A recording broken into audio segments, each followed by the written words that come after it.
Hi guys, I'm Heather Thore, the president of the South Carolina Association of School Librarians, and I was fortunate enough to be able to go to AASL in Phoenix to learn firsthand about the new standards. So I'm here to share a little bit about them with you and how they affect you in your um, library world. So first of all, you have really great timing to become a librarian. There are lots and lots of good reasons to be a school librarian right now, but focusing just on the standards, they were just released in November 2017. So while a lot of the librarians who have been around for a while are trying to relearn how to write the standards and how to use them, you're getting a fresh start with fresh standards. So it's great timing. Also, you get to pay just $99 to use this book for your professional career and a textbook, and you get a free 1 year membership to AASL. That's awesome. The rest of us have to pay our AASL membership dues plus the $99 for the book. But you're definitely going to want it. I got sticky notes all in mine. It's an awesome resource. Um, so there are also a ton of resources out there to help you learn about the standards and how to use them and ideas for lessons. And there are more being released. So great timing. The website to get a lot of these resources is standards.aasl.org. So I know you guys are going to be exploring that. So you might want to go ahead and bookmark it. So one question is, why standards? Why do we need library standards? Um, so I've been in the library for a few years now, and this is a great advocacy tool because it gives me an excuse to talk to my administrators about my standards. I realized they didn't even know that librarians had standards. So this is really great because it gives me a good reason to say how I can help other teachers. And I'm talking about my standards, and I'm showing that yes, librarians have standards and we have things that we're expected to do. It also gives us a good common language among us as librarians so we know what we're talking about. We have a standard common language. And it also helps us when we're talking with teachers because teachers know what standards are about.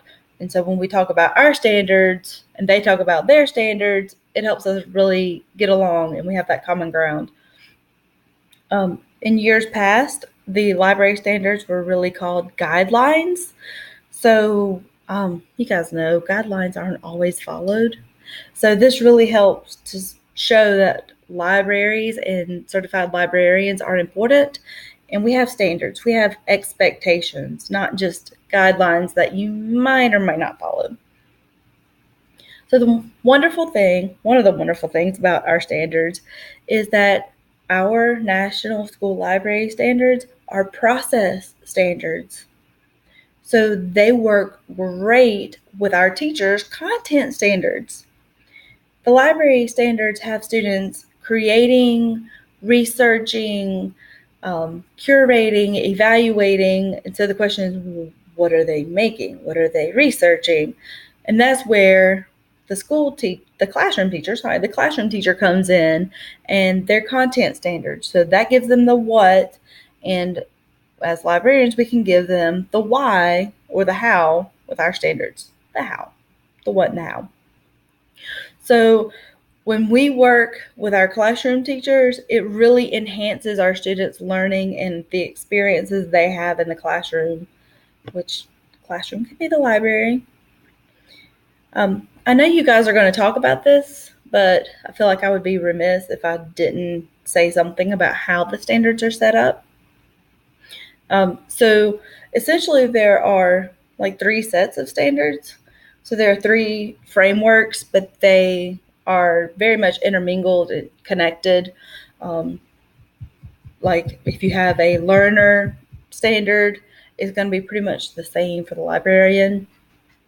So yes, you do have three frameworks, one for the learner, so your students, one for you as a school librarian, and then one for your school library.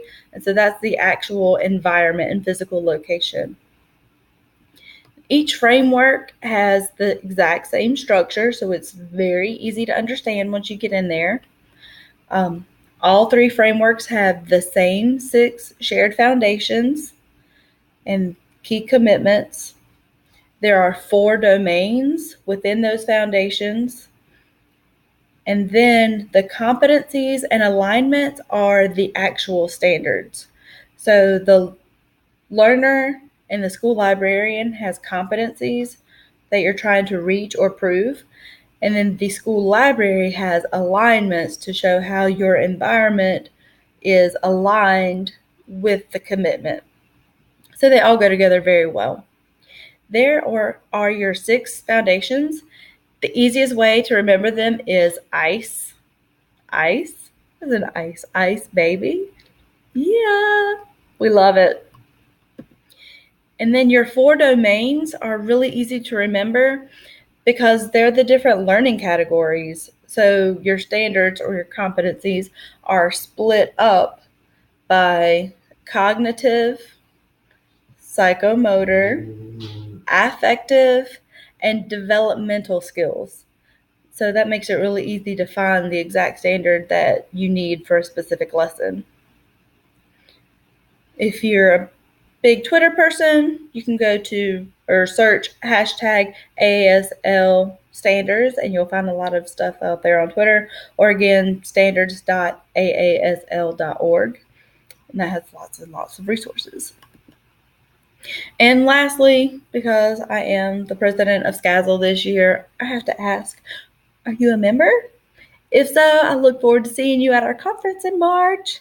If you're not a member of SCASL yet, I highly encourage you to join us. Go to scasl.net and you can sign up today. And more information about our upcoming conference is being posted, so definitely stay tuned. It's going to be a great one. I can't give away any of the authors yet. You'll have to go look and find out with all the other people. So there's my address, Heather Thore at anderson5.net. So you can shoot me an email if you have any questions. I am here to help, or if you would like to volunteer to help out with conference or anything else with SCASL, we would love to have you. And thank you so much for your attention and for allowing me to share a little bit about standards with you. And that's really just a tiny little bit. So yeah, look forward to hearing from you guys and working with y'all out in the field. Bye.